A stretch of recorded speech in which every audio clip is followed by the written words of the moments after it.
በአእምሮት በአጽንኦት በተደጋጋሚ ሲያስቡት እና እንደሚያሳኩት በልቦ ሲያምኑት መከፈል ያለበት መስዋዕትነት ያለምንም ድርድር በመክፈል በህይወቱ ተአምር አንዳንድ ጊዜ ሲያወራ እውነት መሆኑ አውቃለሁ፣ ግን ልቀበለው ይከብደኝ እና ሁሌ በቃ የት ነው ያለ ገንዘቡ ነው።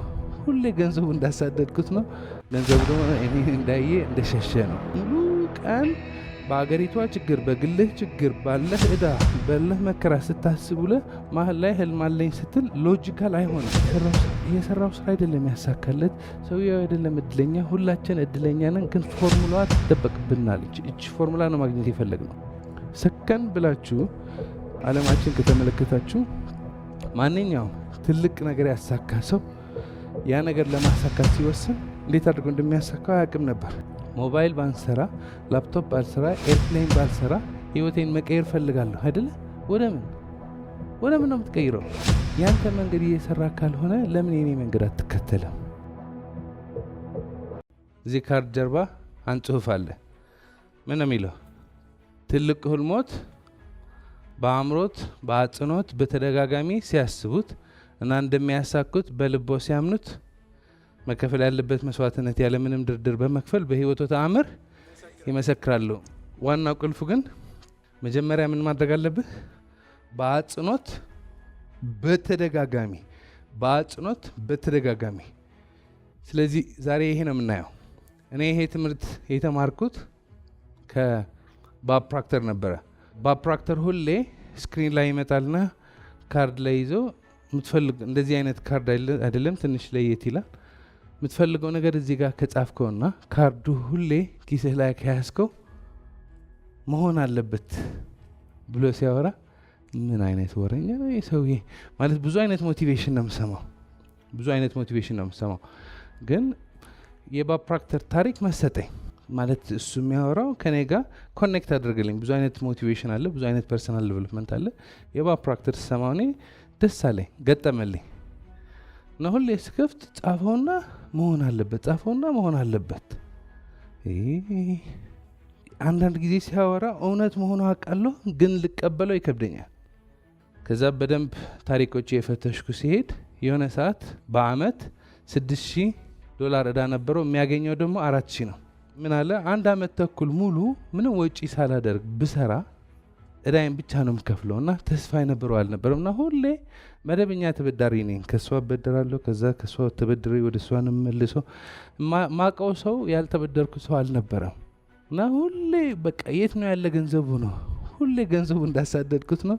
ገንዘቡ ደግሞ እኔ እንዳየ እንደሸሸ ነው እና አንድ ጊዜ ሬይመንድ ስታንፈርድ የሚባል ሰውዬ መጣና አናገረኝ አለ። ያ ሰውዬ በማናገሩ በጣም ነው ደስ የሚለኝ አለና ሬይመንድ ስታንፈርድ ምን አለው? ወረቀት ላይ ጻፈ። ምን ብሎ ጻፈ? አር ብሎ ጻፈ። አር ማለት ውጤት ነው። ውጤታችን ምን አይነት አእምሮ እንዳለን ያግሩናል። ምን አይነት አእምሮ፣ ምን አይነት ፓራዳይም እንዳለኝ ማወቅ ከፈለኩ ምን ነው የምመለከተው? ውጤቶችን ነው የምመለከተው። አር ጻፈ በትልቅና በአጠገቡ ኤች ደብሊው ጻፈ።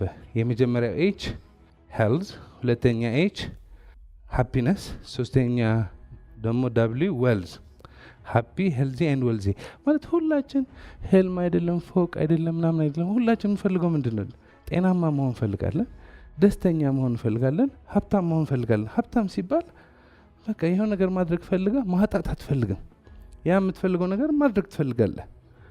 እና ሬይመንድ ስታንፈርድ you have to be happy healthy and wealthy አለው። ሁሌ ሳይህ አለው ሁሌ ገንዘብ የለህም አለው። እውነቱ ነው አለ። ሁሌ ገንዘብ የለኝም፣ ሁሌ እንደተበደርኩ ነው። ሁሌ ሳይህ የሆነ በሽታ አለ፣ ከባድ በሽታ አይቼብህ አላውቅም፣ ግን ወይ ጉንፋን ያመሃል ወይ ራስህን ያመሃል። ሁሌ ሳይህ ደግሞ ደስተኛ አይደለህም። እኔ ስትመለከተኝ ደስተኛ መስላለሁ አለው። አሁን ሁሌ ደስተኛ ነህ። ሁሌ ሳየው ሁሌ ደስተኛ ነው። ገንዘብ ማጣ ይመስልሃል አለው። ነው ሁሌ ኪስህ ላይ ገንዘብ ይዘህ ነው ማየ። አሞኝ ዝም ብሎ ጉንፋን ራስ ምታን አመመኝ ስል አይተኝ ታውቃለህ አለው። ነው ሁሌ ጤናማ ነህ። ዋው! ስለዚህ ያንተ መንገድ እየሰራ ካልሆነ ለምን የኔ መንገድ አትከተልም አለውና አንድ መጽሐፍ ሰጠው። መጽሐፉ የናፖሊዮን ሂል ቲንክ ኤንድ ግሮው ሪች መጽሐፍ ነው። ግን እሱ ብቻ ሳይሆን ካርድ ሰጠው። የምትፈልገው ነገር እዚህ ጋር ጻፈውና ጠዋትና ማታ አንብበው አለው እና ሳቀ። ግን ሰውየው ሲያወራ እኔ በራሴ ምንም እምነት አልነበረኝ ማለት ትምህርት ቤት ሃይ ስኩል 2 ወር ብቻ ነው የተማርኩ። ስራ በግማሽ ቀን ተባረረ ያውቃለሁ። ስራ ገብቶ ማለት ነው ለምኖ ስራ ገብቶ በግማሽ ቀን አባረውታል። እና በራሴ ምንም እምነት አልነበር። ግን ሰውየው ትችላለህ አንተ እኮ ትችላለህ ብሎ ሲያወራ እኔ በራሴ እምነት አልነበረኝም። እሱ በእኔ የነበረው እምነት ግን በራሴ እምነት እንዲኖረኝ አገዘኝና ገባሁና ምን ነው የምፈልገው ብዬ ጻፍኩ። እና ካልኩሌት ሲያደርግ ምን ብሎ ጻፈ? እኔ 25,000 በአመት ያገኘው ነው ብሎ ጻፈ። that was his first dream። አሁን በዛ ጊዜ ስንት ነው የሚሰራው? አራች እዳው ስንት ነው? አሁን ሎጂካል አይደለም። it's not logical። 6,000 እዳ ያለው ሰው 4,000 የሚሰራ እኔ 25,000 ያገኛለሁ ብሎ መጻፍ ሎጂካል አይደለም። የመጀመሪያ ህልም ስትጽፈው ሎጂካል አይሆንም።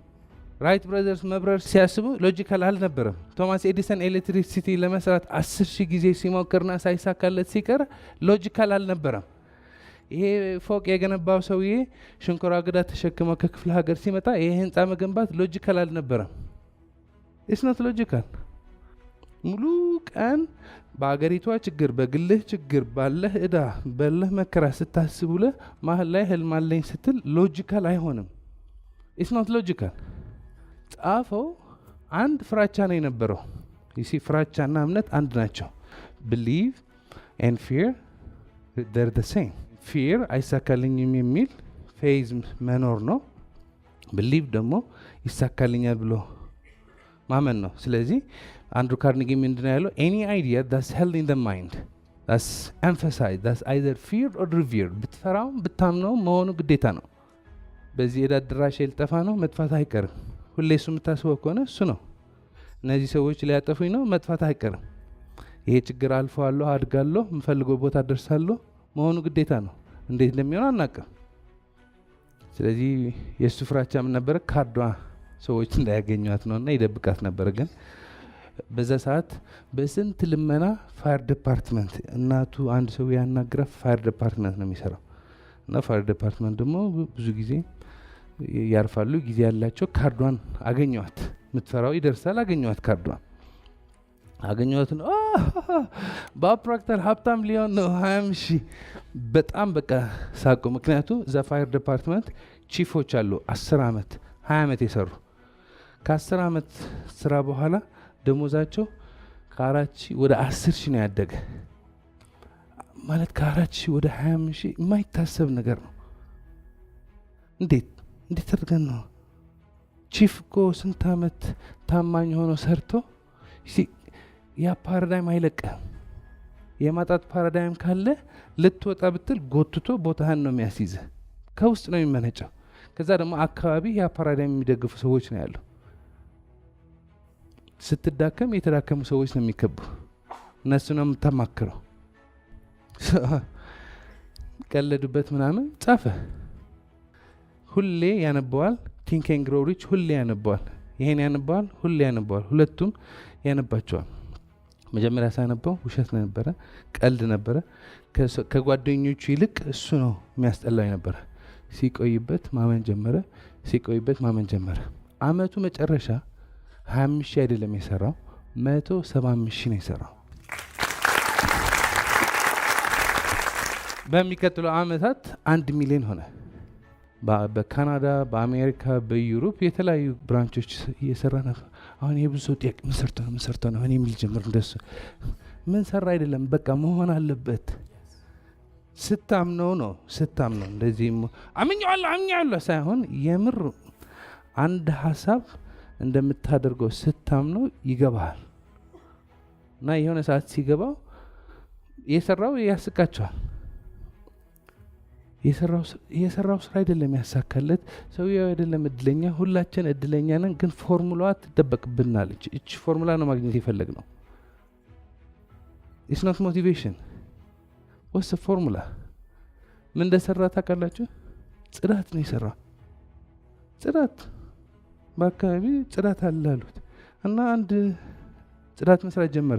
ጽዳት መስራት ሲጀምር 10,000 መክፈል ጀመረ ነው $55። ከዛ ግን ሁለተኛ ጨመረ፣ 200 300 ከፈሉት። ሶስተኛ ጨመረ። የሆነ ሰዓት ሲያጸዳ መንገድ ላይ ወደቀ በድካም። ከሱ ተማረ፣ የሚረዳው ሰው አደረገ።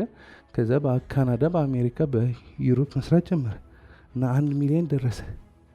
ያለማ 20 ሺህ ነው በአመት፣ የደረሰው 1 ሚሊዮን ነው በአመት።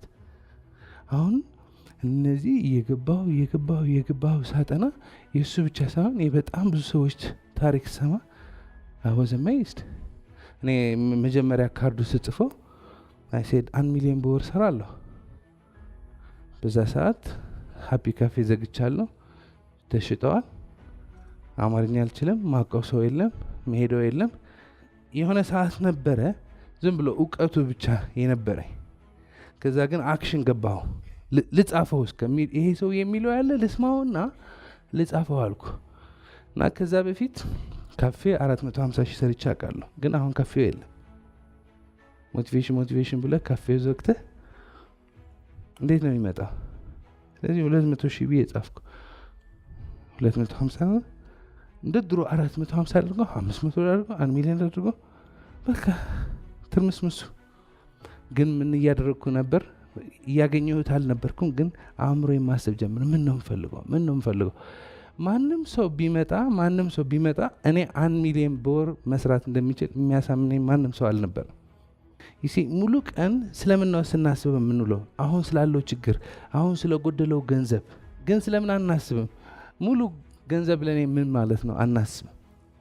ቤት ኪራይ ሲመጣ ስለ ቤት ኪራይ እንጨነቃለን። አስቤዛ ሲመጣ አስቤዛ፣ የሆነ ነገር ሲጎድል፣ እነዚህ ሁሉ ደመር አድርጎ እኔ እንደዚህ ባገኝ ኖሮ ስሙዝ ይሆን ነበር።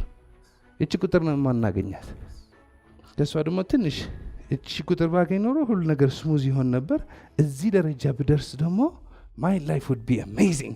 አሁን there is an energy shift። እንዴት አድርገህ እንደምታሳካው አታውቅም። ግን እንዴት አድርገህ እንደምታሳካው ልናወራ መጀመሪያ ምን ማሳካት እንደምትፈልግ እንወቀው። በገንዘብ ከሆነ ስንት? በገንዘብ ብቻ አይደለም፣ በቤተሰብ፣ በጤንነት፣ በትምህርት፣ በሙያ፣ በሁሉ ላንተ ወሳኝ የሆነ ላንቺ ወሳኝ የሆነ that's the most important thing መገኘት አለበት። what do you really want? ሰከን ብላችሁ ዓለማችን ከተመለከታችሁ ማንኛውም ትልቅ ነገር ያሳካ ሰው ያ ነገር ለማሳካት ሲወስን እንዴት አድርጎ እንደሚያሳካው አያውቅም ነበር። ትናንት የቶቶት ባለቤት የነገሩኝ ነበረ። ሊስትሮ ነበርኩ አለ። እንዴት ነው ሊስትሮ የነበረ የቶቶት ባለቤት የሚሆነው? ባለፈ አቶ ሳሙኤል ሳንሻይን የሰማን ነበረ። መኪና ነው የሚያጥበው የነበረ። 1 ብር ነው የሚከፈለው የነበረ። 1 ብር ከተከፈለው ደስ ነው የሚለው የነበረ። ከ1 ብር ተነስቶ የሀገራችን አንደኛ ሪል ስቴት በጣም ብዙ ሰዎች የሚረዳ ቤተክርስቲያን የሚረዳ ሰው ይሆን ማን ሊገምተው ይችላል? ኖበዲ። አሁን ሌላ ወሬ አይደለም ማወራ ያለው። አንተም የሚታይህ ነገር አለ። ግን ኑሮ ውድነቱ፣ ፖለቲካው ምናምኑ ሻፍኖታል። ስለዚህ ሙሉ ቀን የምታስበው አሁን ስላለው ችግር ነው። ይሄ መቀየር የምንችለው ምን እንደምትፈልግ ካወቅን ነው። የምትፈልገው እዚህ እንጽፈዋለን። what do you want? አሁን ዝም ብሎ አለፍ ብሎ እኔ ሀብታም መሆን ነው የምፈልገው ሳይሆን፣ ኤርፕሌን በቀልድ አልተሰራም፣ ሄሊኮፕተር በቀልድ አልተሰራም፣ ዩቲዩብ በቀልድ አልተሰራም፣ ይሄ ካሜራ በቀልድ አልተሰራም። ሰዎች ሰከን ብሎ ማሰብ ነበረባቸው፣ ካልኩሌት ማድረግ ነበረባቸው፣ መጠየቅ ነበረባቸው፣ መስራት ነበረባቸው አይደለ? ሞባይል ባንሰራ፣ ላፕቶፕ ባልሰራ፣ ኤርፕሌን ባልሰራ ህይወቴን መቀየር ፈልጋለሁ አይደለ? ወደ ምን ነው የምትቀይረው? አብዛኛው ሰው ችግሩን የሚያውቀው እንጂ መፍትሄውን አያውቀው። ችግሩ ትንፋሽ ስላሳጣን፣ ችግሩ አስሬ ስለሚደበድበን፣ ከውስጥ ደግሞ ፓራዳይም አለ ችግሩን የሚወድ። የእውነት በቃ ካያችሁት እኮ ከውጭ ችግር ይመጣል፣ ፓራዳይም ስለ ችግሩ ያስባል። ከውጭ ችግር ይመጣል፣ ፓራዳይም ስለ ችግሩ ያስባል። ሙሉ ቀን ምን የተሞላ ነው ችግሩ። ስለዚህ ይባዛል አይባዛም። አእምሮ ደግሞ አንድ ስራ ነው የሚያውቀው፣ መደመርና ማባዛት፣ መቀነስና ማካፈል አያውቅም። ስለ ችግር ማሰብ ከጀመርክ የህይወት ዘመንህ እንዴት በችግር እንደሚያልፍ ማሳይ ይችላል። ስለ ህልም በአጽንኦት በተደጋጋሚ ማሰብ ስትጀምር ደግሞ ያ ህልም እንዴት ማሳካት እንደምችል ማየት ጀምራለህ። የሰው ልጅ የሚባል ፍጡር ትላልቅ ህልሞች ዱብ ማድረግ የሚችል ነው፣ አንዳንድ ፕሪንሲፕሎች በመከተል ማለት ነው። የመጀመሪያ ፕሪንሲፕል ግን ህልም ምን መሆን ማወቅ አለብን። what do you want? what's the dream? እቺ ህልም እዚህ ጋር ስንጽፋት በአእምሯችን በአጽኖ በተደጋጋሚ ማሰብ ስንጀምር እዚህ ጋር መጽሐፋችን ምናምን አእምሯችን መስፋት ይጀምራል። ከተጨበጠበት እስር ቤት መውጣት ይጀምራል። አስቦት የማያውቅ ሀሳብ ማሰብ ይጀምራል። አይቶት የማያውቅ ነገር ማየት ይጀምራል። አንብቦት የማያውቅ መጽሐፍ ማንበብ ይጀምራል። አውርቶ የማያውቅ ሰው ማውራት ይጀምራል። ሄዶበት ይረሳል። በቃ ስለ እዳውና ስለ ጭቅጭቆ ለማሰብ ጊዜ የለህም። ስለ እድገቱና ስለ ለውጡ ማሰብ ጀምራለህ። በዛ መንገድ ስትሄድ እንዴት እንደሚሳካ አታውቀውም። ዳስ ፖይንት ታድጋለህ። የህልም ዋና ዓላማ ምንድን ነው? ታድጋለህ። ከምን ነው የምታድገው? አሁን ካለው ጭቅጭቅ አሁን ካለው ማጣት ታድጋለህ፣ ትሰፋለህ። አእምሮ ይሰፋል፣ ልቦና ይሰፋል፣ እይታ ይሰፋል፣ የምታውቃቸው ሰዎች ይሰፋል። አሁን ብታስብ አሁን ያሉ ሰዎች ነው የምታስበው። አሁን ብታስብ አሁን ያለ ችግር ነው የምታስበው። አሁን ብታስብ አሁን ያለ ማጣት ነው የምታስበው። ስለዚህ እሱ ያገኘህ ነው የምትሞተው። ይሄ ስታስብ ሙሉ ፓራዳይምህ ይቃወመሃል። እኔ አይቻለሁ፣ በቃ አይቻለሁ። ማንኛውም ሰው እዚህ ጋር ሲጽፍ እኔ ነው የሚለው። ምክንያቱም ማን መሆናችን አናውቅም። ምን ማድረግ እንደምንችል በትክክል አንረዳም። ውጤቱ ማን መሆናችን ነው የሚነግረን። ስናጣ እጦት እንቀይራለን። ስንበደል ተበዳይ እንቀይራለን። ስንቸገር ተቸጋሪ እንቀይራለን። ስንጨቀጨቅ ተጨቅጫቂ እንቀይራለን። አሁን you want to change that? Do you want to change that? Yes. So what do you want? Yes. What do you want?